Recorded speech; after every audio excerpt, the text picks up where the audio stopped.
दोस्तों, आज हम भूकंप के बारे में पढ़ेंगे। देखेंगे भूकंप की परिभाषा क्या होती है, होम्स के शब्दों में भूकंप को क्या कहा गया है, और सिस्मोग्राफ, रिक्टर पैमाना, मार्कली पैमाना ये क्या होता है, तथा भूकंप कितने प्रकार के होते हैं और इससे होने वाली लाभ और हानियाँ क्या हैं। तो चलिए स्टार्ट करते हैं। भूकंप दो शब्दों से मिलकर बना है, यानी भू अर्थात भूमि और कंप अर्थात कंपन। भूमि से कंपन उत्पन्न होने को ही भूकंप कहते हैं। होम्स ने अपने शब्दों में यह बताया है कि यदि किसी तालाब के शांत जल में हम एक पत्थर फेंकते हैं तो जल के तल पर सभी दिशाओं में तरंगे फैल जाती हैं। इस प्रकार से जब चट्टानों में कोई आकस्मिक हलचल होती है तो उसे भूकंप कहते हैं। इसे ही होम्स ने बताया है। विश्व में प्रतिवर्ष 8000 से भी अधिक भूकंप आते हैं। भूगर्भ में जहां से भूकंपीय तरंगें उत्पन्न होती है उसे भूकंप यानी मूल केंद्र कहा जाता है, और जहां भूकंपीय तरंगें महसूस की जाती है उसे अधिकेंद्र यानी इपिसेंटर कहा जाता है। भूकंप आने से पहले वायुमंडल में एक प्रकार का रेडान गैस फैल जाता है, जिससे पता चलता है कि भूकंप आने वाला है। और साथ ही साथ यह भी कहा जाता है कि भूकंप आने से पहले सबसे पहले जानवरों में कुत्तों को पता चल जाता है कि भूकंप आने वाला है।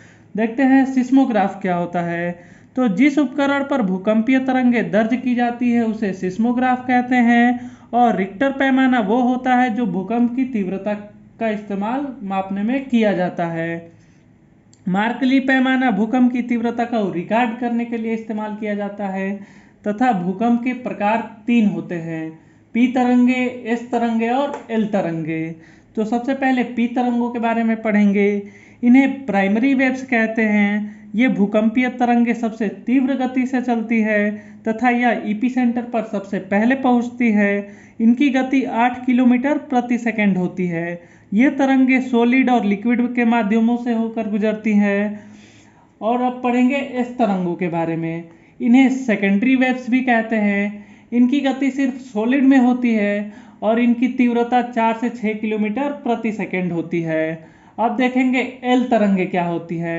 एल तरंगों को लॉन्ग पीरियड वेव्स यानी सरफेस वेव्स भी कहा जाता है। ये तरंगे इपीसेंटर पर आखिरी में पहुंचती हैं। ये सबसे कम गति वाली भूकंपीय तरंगे होती है।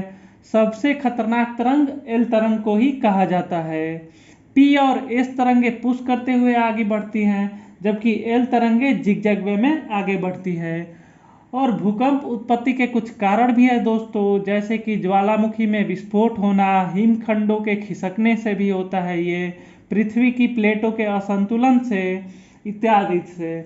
इसके बारे में लाभ और हानियां देख लेते हैं, क्या क्या प्रभाव पड़ता है भूकंप का मानव जीवन पर। तो इससे हानियां क्या है।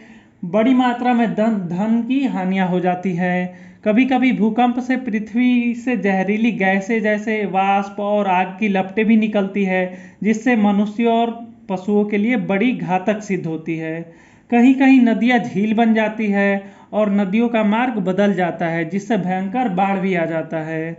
समुद्र में भूकंप आने के कारण विकराल लहरें उत्पन्न होती है, जिससे धन जन की पर्याप्त हानि होती है।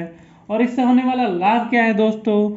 जैसे भूकंप के कारण धरातल पर कई नवीन भू आकारों का निर्माण हो जाता है। भूपटल पर द्वीप, पठार और झील भूकंप के कारण बन जाते हैं। भूकंप के कारण कभी कभी पृथ्वी में छिपी हुई कई प्रकार की धातुएं उत्पन्न हो जाती हैं, जैसे सोना, चांदी इत्यादि। कभी कभी बड़े भूकंपों के साथ लावा भी बहने लगता है, जो बाद में उपजाऊ मिट्टी का रूप ले लेता है। कभी कभी समुद्र तट के समीप भूमि नीचे धंस जाती है, जिससे वहां खाड़ियां बन जाती है। इन खाड़ियों पर उत्तम बंदरगाहों का विकास होता है, जिससे सरकार को काफ़ी फायदा होता है। तो थैंक्स फॉर वॉचिंग दोस्तों। अगर आपको वीडियो पसंद आए तो आप लाइक और सब्सक्राइब जरूर करें।